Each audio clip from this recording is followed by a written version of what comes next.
Hello everyone, my name is Aadil and I'll give you guys a quick rundown of what we're going to be doing today for our extra credit project. Firstly, we're going to give you a quick review of glycolysis, followed by a quick game of the Glycolysis Games on Kahoot. Hello everyone, I'm Hamzah, and today I'm going to be describing to you the first 3 steps of glycolysis. So in the first step, we start out with our starting material of glucose, and our enzyme is hexokinase. What hexokinase does is take a phosphoryl group from ATP and attach it to the 6 carbon of glucose, yielding glucose 6-phosphate or G6P. This step is irreversible, and it is the first irreversible step of glycolysis. Now we get to the second step of glycolysis, which is a reversible step. It takes glucose 6-phosphate and turns it into fructose 6-phosphate. How this step happens is that since both G6P and F6P are in their cyclic form, there needs to be a ring opening, followed by isomerization, and then followed by ring closure. This is a reversible step, and the enzyme is phosphoglucose isomerase.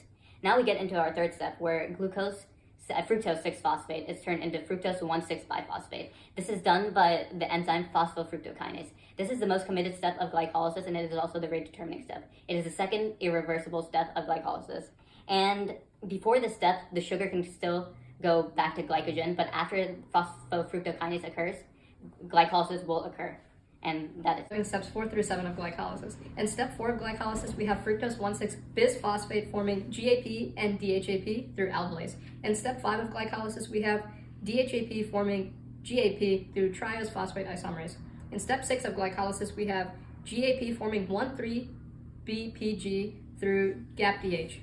And one thing to note in step 6 is that NADH and 2 inorganic phosphate are also used to form NADH and 2 hydrogen protons. In step 7, so 1,3-BPG and 1,3-BPG is used to form 3PG, and ATP is also formed. I'll be talking about steps 8 through 10 of glycolysis.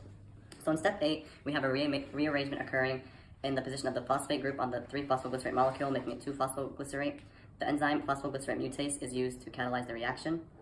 And then we have in step 9, 2-phosphoglycerate converts to phosphoenolpyruvate, and the enzyme used is enolase. And then in that step, basically, a water group is removed from the 2-phosphoglycerate molecule. And then step 10, which is the final step, phosphoenolpyruvate is converted to pyruvate by the enzyme pyruvate kinase, which transfers a phosphate group from PEP to ADP to form ATP and pyruvate. So overall, you end up with ATP and 2 pyruvate molecules. Hi, my name is Lauren Janko, and today I'm going to be talking about some steps in glycolysis.